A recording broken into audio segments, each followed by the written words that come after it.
أعوذ بالله من الشيطان الرجيم.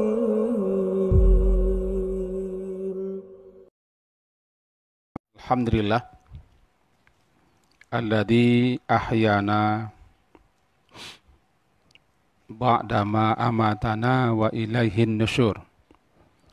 Asyhadu an la ilaha illallah wa asyhadu anna Muhammadan abduhu wa rasuluh. Allahumma salli ala Muhammad wa ala ali Muhammad.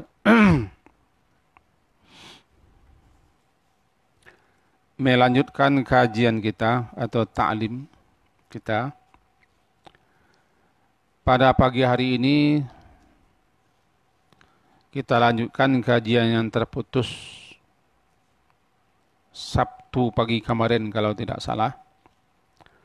Setentangan salat lail, salat malam dan bedanya dengan tahajud. Yang kita janjikan menjelaskannya asar kemarin, tapi karena asar kemarin ada teman-teman kita yang minta penjelasan setentangan kemana kita setelah kematian.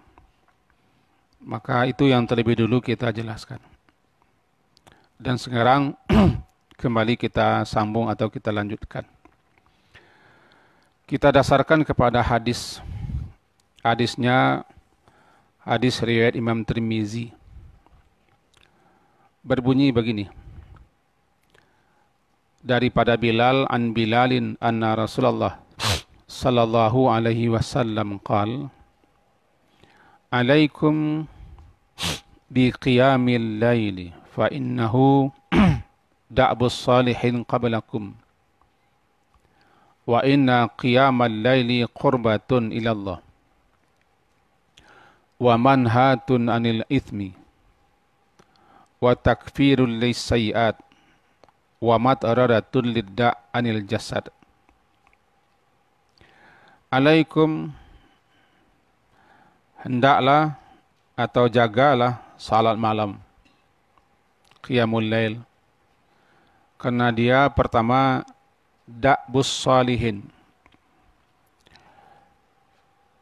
merupakan kebiasaan orang-orang yang saleh sebelum kamu. Satu. Wa inna qiyamal laili qurbatun ilallah.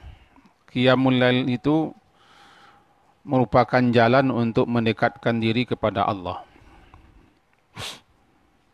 Yang ketiga, wa manhatun anil ithmi.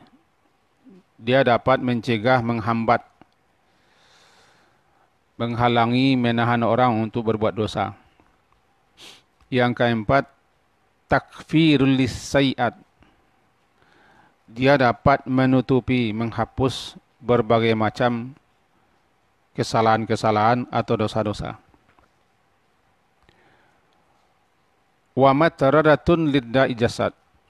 Dia juga dapat mengusir, menghalau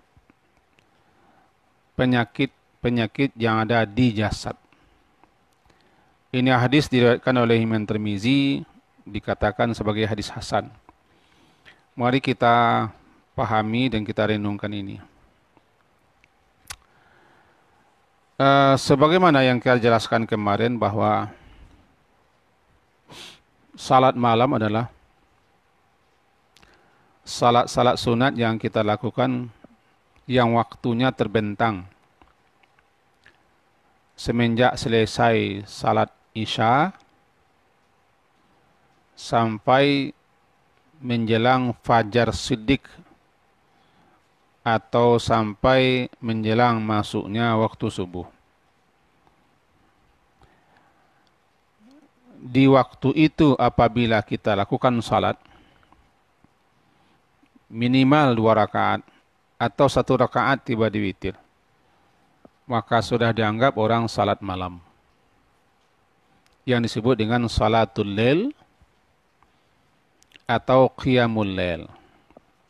Qiyam, bangun di malam hari atau tidak tidur di sebagian malam untuk melakukan ibadah.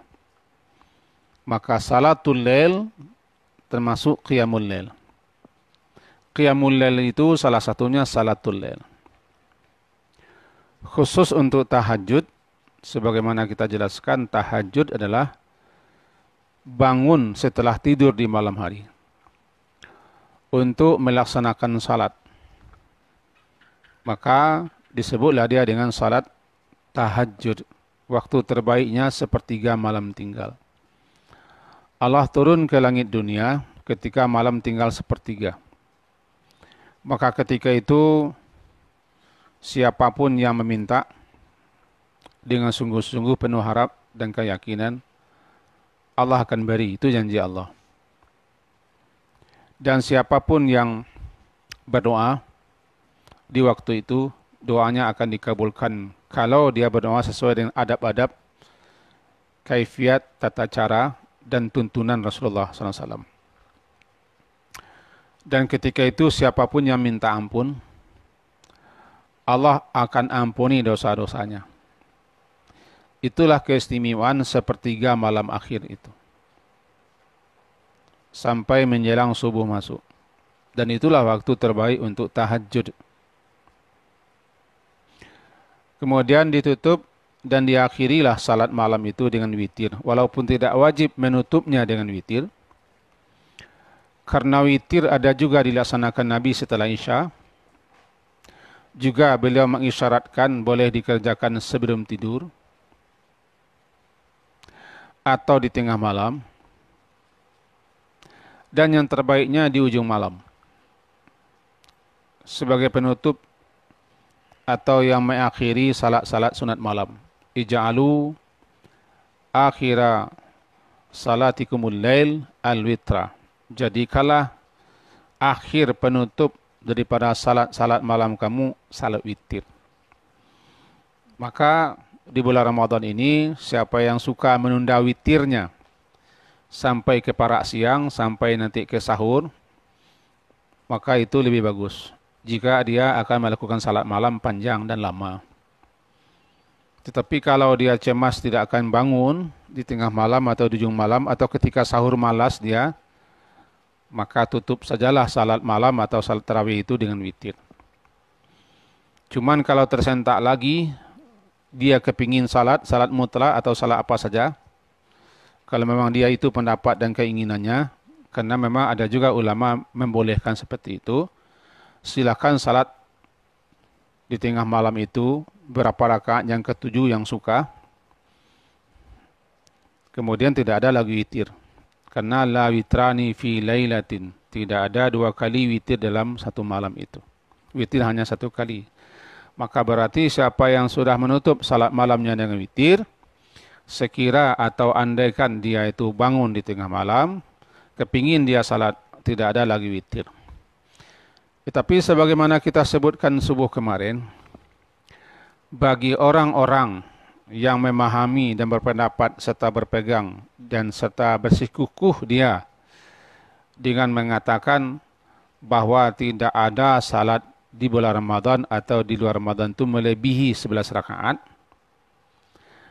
Orang-orang seperti ini, kalau dia sudah salat tarawih, kemudian witir, tentu saja mereka tidak ada lagi salat sesudah itu. Andaikan mereka bangun malam, tidak ada lagi salat. Karena mereka memahami, tidak ada lagi salat di luar itu, yang ada cuma 11 salat apapun di malam hari, baik di Ramadan ataupun di luar Ramadan, tidak lebih 11. Inilah pendapat Syekh Muhammad Nasiruddin Albani dengan murid-murid beliau, ditopang dan disokong oleh orang yang berpendapat hal yang sama. Kita tidak akan mempertentangkan itu, posisi kita pun tidak di situ. Saya tidak ahli di situ, tidak memidang itu dan tidak mendalami itu dan tidak pakar tentang itu. Saya serahkan saja kepada kita semua, mana yang akan dipilih. Masing-masing keduanya sudah ada landasannya dan penjelasan ulama-ulama. Tinggal kita mengamalkan. Tapi jangan menyalahkan. Jangan menganggap apa yang kita lakukan lebih baik. Selagi orang melaksanakan sesuai dengan dasar yang dipegangnya, ada dalil dan ada isyaratnya, kita hormati. Kita serahkan kepada Allah, karena Allah yang paling tahu. Mudah-mudahan Allah terima semuanya. Asalkan niatnya baik, caranya baik, dan ada mengikuti sunnah Nabi Sallallahu Alaihi Wasallam. Nah, sekarang khusus tentang qiyamul lail. Di sini disebutkan alaikum. Alaikum bi qiyamil lail. Yang dimaksud qiyamul lail di sini dalam kitab Tuhfatul Ahwazi syarah Sunan Tirmizi adalah tahajud.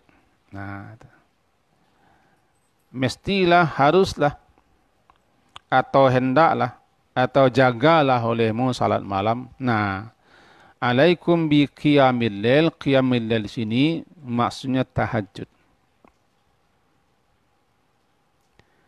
Tahajud sebagaimana yang kita terangkan kemarin. Wa minal laili fatahajjat bih nafilatan lak. Fa innahu, karena salat malam, qiyamul lail itu atau tahajud itu adalah da'bus solehin qablakum. Da'bu. Apa yang dikatakan da'bu? Adah. Sya'an. Al-adah wa sya'an. Adah adalah kebiasaan. Sesuatu yang dilakukan berulang-ulang dan terus-menerus bahkan. Namanya da'bu. Kebiasaan, tabiat yang sudah menjadi rutin dilaksanakan suatu perbuatan sehingga dia menjadi adah.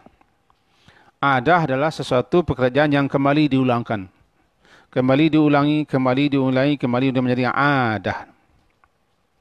Da'bu adalah adah dan sya'an, urusan, perkara, persoalan. Jadi qiyamul lail itu bagi orang-orang saleh sebelum kamu adalah itu menjadi urusan mereka. Urusan yang menyibukkan mereka, sesuatu yang mereka hadapi. Karena itu sudah menjadi urusan mereka. Sudah menjadi perkara mereka. Jadi da'bu maknanya dua, adah wa sya'an. Ya alaikum bi qiyamil lail fa innahu da'bus salih. Dia adalah da'bu, kebiasaan dan urusan yang dihadapi, yang dilaksanakan, yang dikerjakan oleh orang-orang saleh sebelum kamu. Tentu kamu di sini adalah kamu, wahai umat Nabi Muhammad.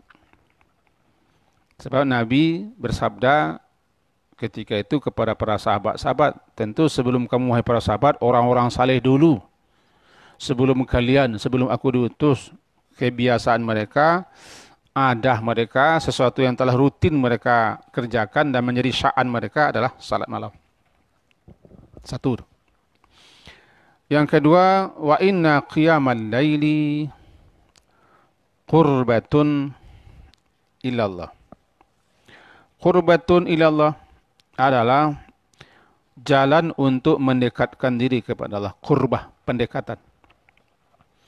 Mimma yutaqarrabu bihi ilallahi ta'ala. Sesuatu yang dapat mengantarkan kamu dekat kepada Allah Ta'ala adalah salat malam. Karena memang Allah mendekat ketika itu ke langit dunia.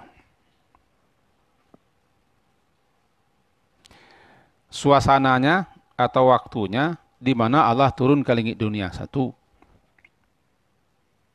Yang kedua, qiyamul laili sendiri adalah ibadah yang mendekatkan kepada Allah. Yang ketiga, dalam qiyamul lail itu ada nanti sujud. Sujud itu pun nanti posisi terdekat kepada Allah. Tiga hal yang membantu kita dekat kepada Allah. Jadi yang kedua, wa inna qiyamal laili qurbatun ilallah. Dia merupakan kurbah. Kurbah mimma yutaqarrabu bihi ilallah. Sesuatu hal yang dapat mengantarkan atau jalan yang dapat mengantarkan kamu dekat kepada Allah. Lama-lama orang ini tentu menjadi orang yang muqarrabun. Muqarrab, orang yang didekatkan posisinya, kedudukannya, derajatnya di sisi Allah. Muqarrabun.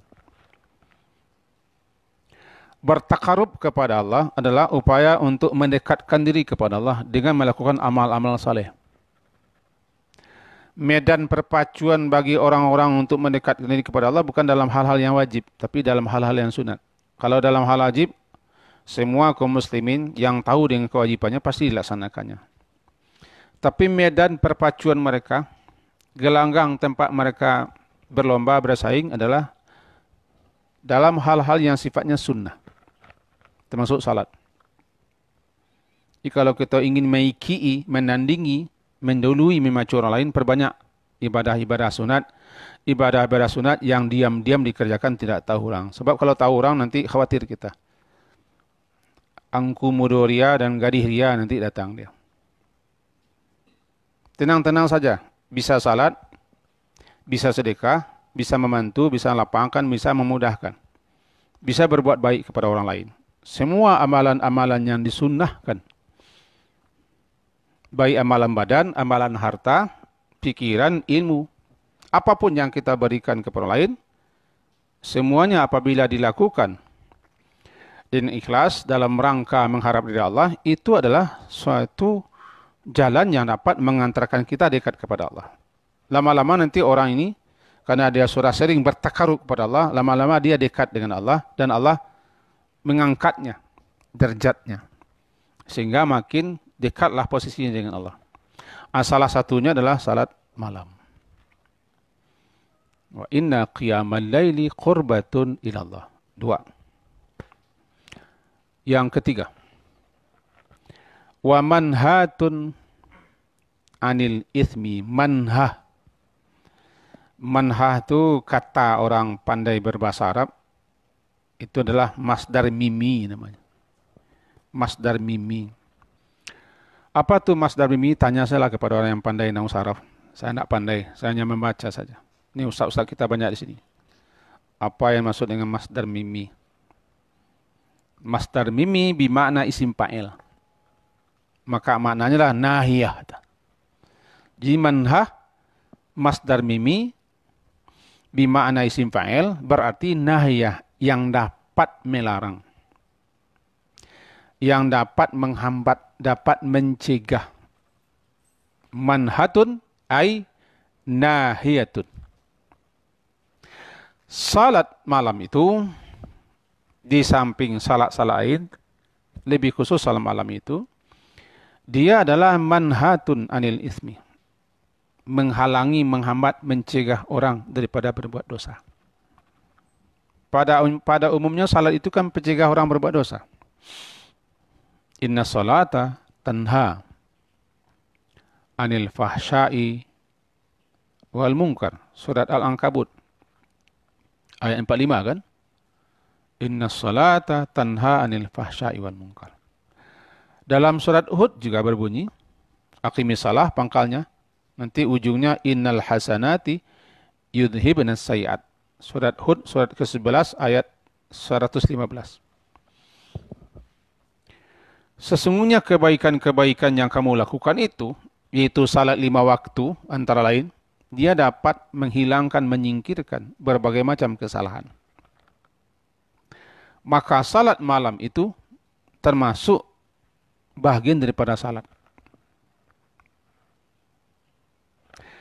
Jika orang membiasakan salat malam, salat itu sendiri nanti yang akan menghalanginya dari berbuat dosa.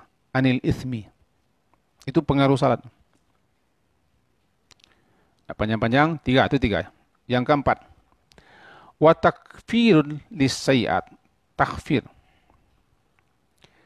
Takfir, ya secara bahasa takfir kan menutup. Dia menutupi berbagai macam keburukan-keburukan, kejelekan-kejelekan, salah-salah dan dosa-dosa. Umumnya sayiat itu dipahami oleh para ulama as-saghair, dosa-dosa kecil. Kesalahan-kesalahan yang tidak sampai kepada tingkat dosa besar. Namanya sayiat. Makna takfir secara bahasa menutup. Menutup. Kafara itu menutup. Kafara menutup. Kafara nanti menjadi takfir. Menutupi. Menutupi dosa-dosa sama dengan berarti dosanya tidak ada lagi. Sesuatu yang ditutup berarti tidak nampak, tapi masih ada, cuma ditutup. Namanya kafara. Para petani dalam Al-Quran disebut dengan kuffar. Kuffar. Orang-orang yang kafir. Kenapa disebut para petani kuffar orang kafir? Karena kerjanya menutup biji.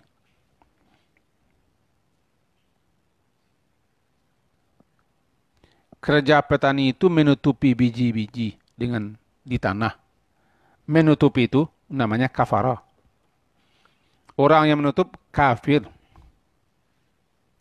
Yang memberikan tutupan supaya tidak nampak, dia berarti kafar.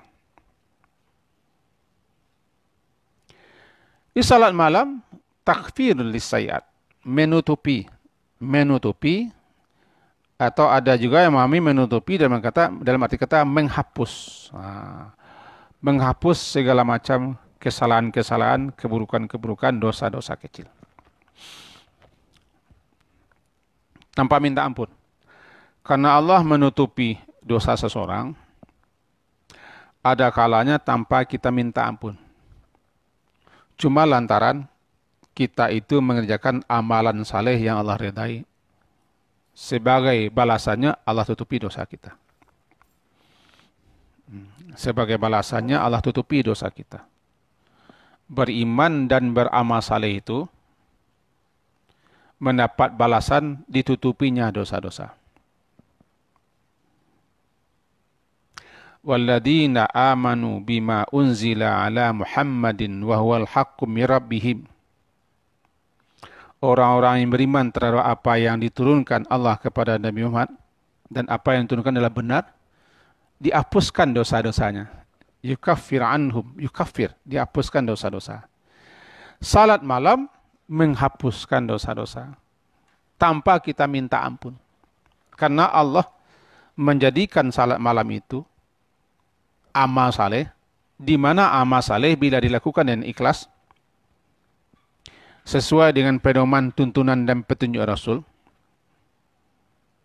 maka jadilah setiap amal saleh itu sebagai takfir lisayat, menutup, menghapus segala kesalahan, keburukan yang tidak sampai kepada tingkat dosa-dosa besar.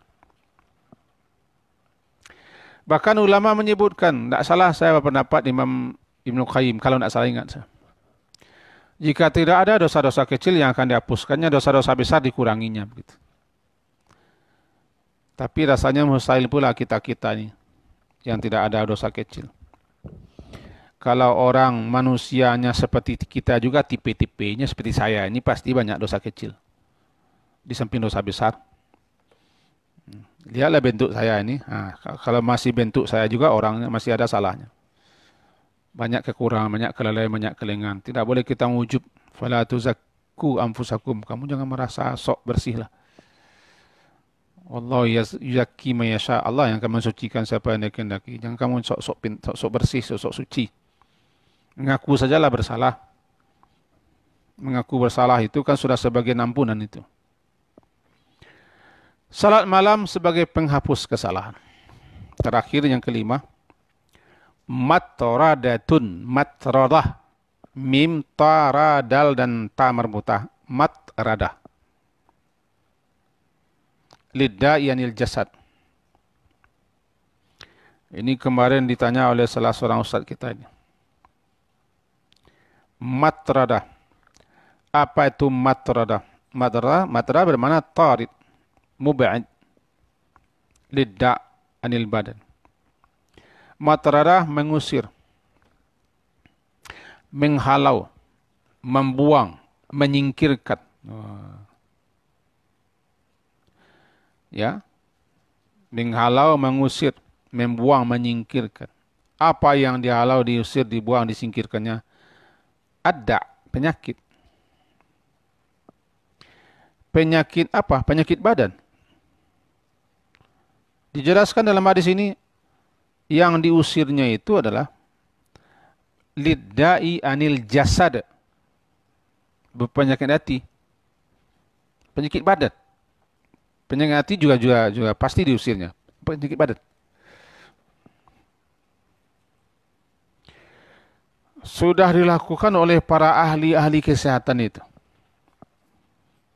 Diteliti mereka, dianalisa mereka, mereka adakan nanti percobaan-cobaan dan studi. Kata mereka, karena saya tidak ahli kesehatan, salat malam, lebih-lebih bangun malam di jam 4 itu. Jam 3, 4 sampai nanti menjelang subuh. Itu cuaca suasana saat dan waktu ketika itu di samping salatnya.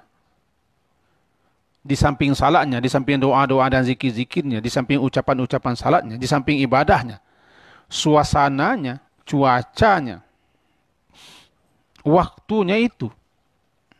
Jangankan salatnya, jangankan ibadahnya, jangankan doa dan zikirnya, waktunya itu saja sudah dapat memberikan kesehatan kepada tubuh kita. Karena menyentuh air ketika itu, berwudu namanya. Itu membantu kepada kesehatan tubuh. Saya tidak ahli di bidang ini. Tapi saya membaca. Saya lihat bahan-bahannya. Kenapa suasana ketika itu, waktu ketika itu dapat menyehatkan badan, mengusir penyakit dari badan. Salah satunya itu. Berwudu di saat itu. Di mana saat itu bersentuhan dengan air. Dapat memberikan obat kepada sakit-sakit tertentu yang ada di tubuh.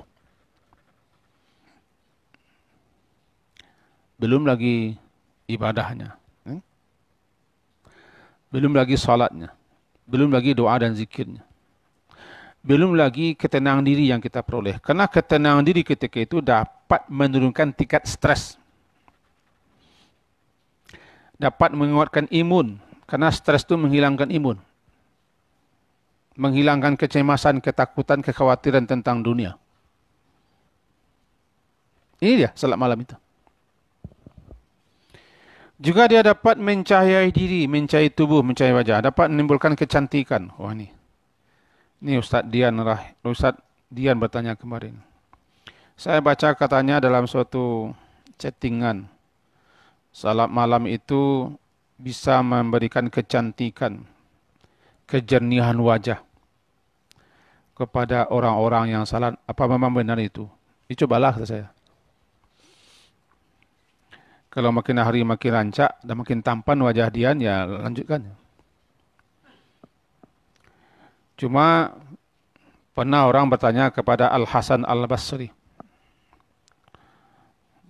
ulama besar, yang kata-katanya, nasihat-nasihatnya, wejang-wejang beliau sering kadang-kadang dianggap orang hadis Nabi karena begitu luar biasa beliau. Orang kalau tidak menyelidiki, kadang-kadang apa yang beliau nasihatkan itu kadang-kadang dianggap orang hadis Nabi. Karena kata-kata beliau itu luar biasa nasihat. Maka ditanyakan orang kepada beliau. Yang ditanyakan, kenapa wajah orang yang salat malam itu bercahaya, bersinar, bagus, jernih, bersih. Kata beliau menjawab, karena mereka itu berkhalwat, bersendiri. Bersendiri, sering bersunyi-sunyi dengan Tuhannya pada malam hari. Dia asyik dan maksyuk dengan Tuhannya di malam hari. Tepatnya sepertiga malam tinggal. Sering-seringlah bangun jam 4. Berdoalah, berzikirlah, atau membacalah. Karena zikirnya para ulama itu membaca, begitulah pendapat. Para ulama, para ustadz, malam hari itu bagus untuk membaca. Tinggal di kepala. Tajam daya ingat kita. Tapi yang akan dibaca itu bacaan yang betul-betul mendekatkan diri kita kepada Allah. Maka sebagai imbalannya, karena orang ini sering bersendiri dengan Allah, berkhalwat, bersunyi-sunyi dengan Allah, lalu Allah memberikan kepada mereka ini sebagian daripada cahayanya. Allah itu kan nur. Allahu nurus samawati wal ard. Allah itu cahaya langit dan bumi. Segala macam cahaya akan bersumber datang daripada Dia. Orang yang salat itu kan wajahnya bercahaya, bersinar. Lebih-lebih orang yang di samping salat 5 waktu juga salat malam, berseri dia. Bercahaya itu bukan putih artinya. wajahnya jernih, elok. Tidak ada guratan-guratan sakit hati, dendam, wajah-wajah sinis, wajah-wajah apa lagi namanya, wajah-wajah yang menampakkan kebencian, tidak ada. Wajahnya jernih. Allah berikan cahayanya, sebagian cahaya kepada orang itu. Nur ala nur. Yahdillahu linurihi man yasha. Allah tunjuki, Allah beri petunjuk kepada cahayanya itu kepada siapa yang kehendaki. Walaupun cahaya yang masuk dalam surah An-Nur itu bukan ke situ perginya, tapi yang jelas yang menganugerahkan cahaya itu adalah Allah. Nah, kata Imam Hasan Al-Basri, sebagai tanda Allah ridha dan suka kepada orang yang berkhalwat, bersunyi-sunyi, menyendiri dengan Allah di waktu itu, sering dia kerjakan seperti itu, Allah berikan sebagian cahayanya sehingga wajahnya bercahaya. Barangkali itulah yang bisa kita sampaikan subuh hari ini. Semoga berfaedah bagi saya terutama, dan bagi kita semua, termasuk bagi para pendengar. Minimal cepatlah bangun waktu pagi hari jam 4. Karena jam 4 itu masih suasana sepertiga malam tinggal. Salatlah 2 rakaat. Atau witir sajalah ketika itu agak 3 rakaat. Sudah termasuk kita namanya tahajud. Dan memang tahajud kita bangun. Berdoalah, berzikirlah, atau bacalah. Sehingga wajah kita bercahaya indah. Atau yang 5 tadi, kita dapat peroleh. Jadikanlah salat malam itu menjadi adah. Sebagai sarana pendekatan diri kepada Allah. Sebagai penghambat berbuat dosa, penghapus kesalahan, dan pengusir penyakit, mengundang datangnya cahaya kepada kita. Semoga demikian adanya, amin. Diakhiri dengan subhanakallahumma bihamdika, asyhadu an la ilaha illa anta, astaghfiruka wa atubu ilaik. Wassallallahu ala Muhammadin wa ala alihi wa sahbihi ajmain. Alhamdulillah. Assalamualaikum warahmatullahi wabarakatuh.